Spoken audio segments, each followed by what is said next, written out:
Olá, amigos e amigas. Aqui é o professor Vicente Maggio.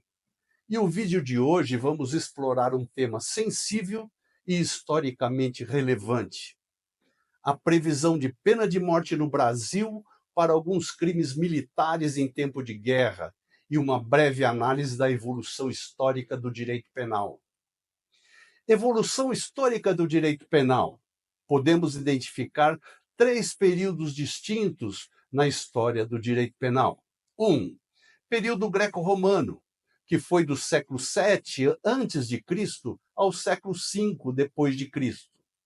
Chamado de período de permissão ou indiferença, caracterizava-se pela ausência de registros jurídicos sistematizados.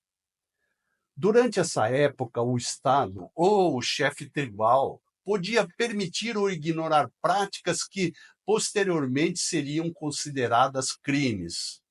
Por exemplo, um pai tinha o direito de vida e morte sobre seus filhos. 2. Período intermediário, que foi do século VI ao século XVIII. Esse período, fortemente influenciado pelo cristianismo, marcou uma reação jurídica em favor da vítima. Muitos atos antes tolerados passaram a ser severamente punidos. Por exemplo, o crime de infanticídio, que antes podia ser aceito, passou a ser punido com até pena de morte em diversas situações.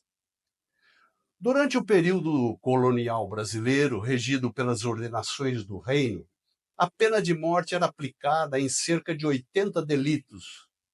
Um exemplo emblemático foi a execução de Tiradentes, condenado à morte por enforcamento pelo crime de lesa majestade, que significa uma espécie de traição ao rei. 3. Período moderno, a partir do século XVIII.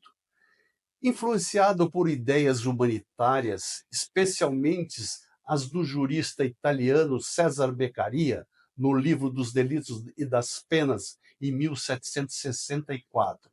Houve uma clara reação jurídica em favor do réu.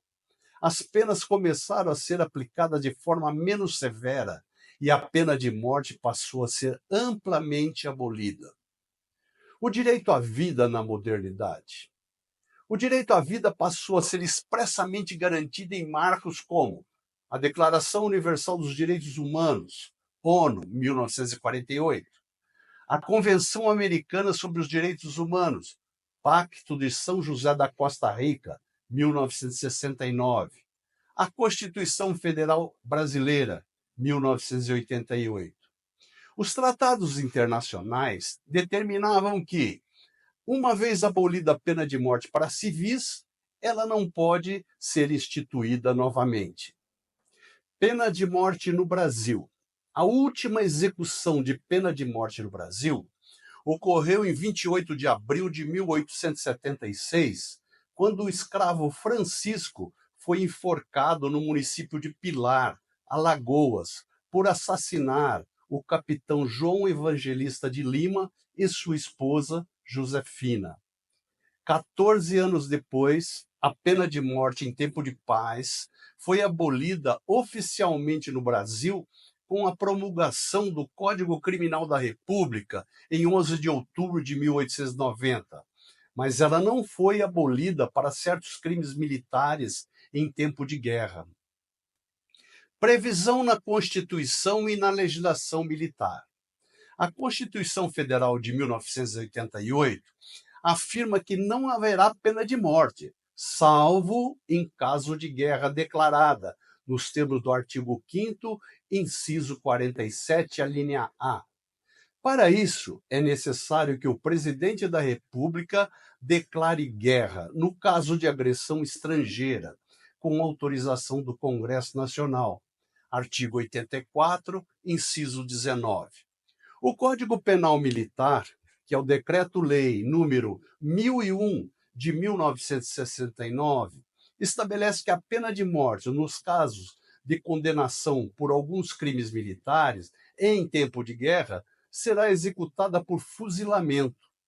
O Código de Processo Penal Militar, que é o Decreto-Lei número 1002 de 1969, em seus artigos 707 a 710, detalha os procedimentos para sua execução.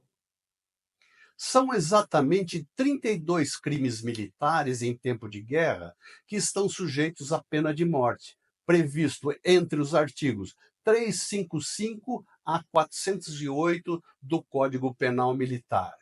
Entre eles, traição, favor ao inimigo, motim, revolta ou conspiração, danos em bens de interesse militar, abandono de posto, deserção em presença do inimigo, homicídio qualificado, genocídio, roubo ou extorsão, saque, violência carnal com resultado morte.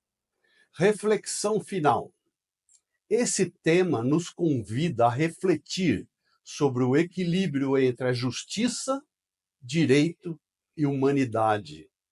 O estudo do direito penal e sua evolução nos permite entender como a sociedade busca proteger a vida e os valores coletivos, mesmo em situações extremas. Se você achou esse conteúdo interessante, inscreva-se no canal e compartilhe com amigos ou familiares que também possam se beneficiar dessas informações. Afinal, a cultura é o maior patrimônio que podemos construir juntos.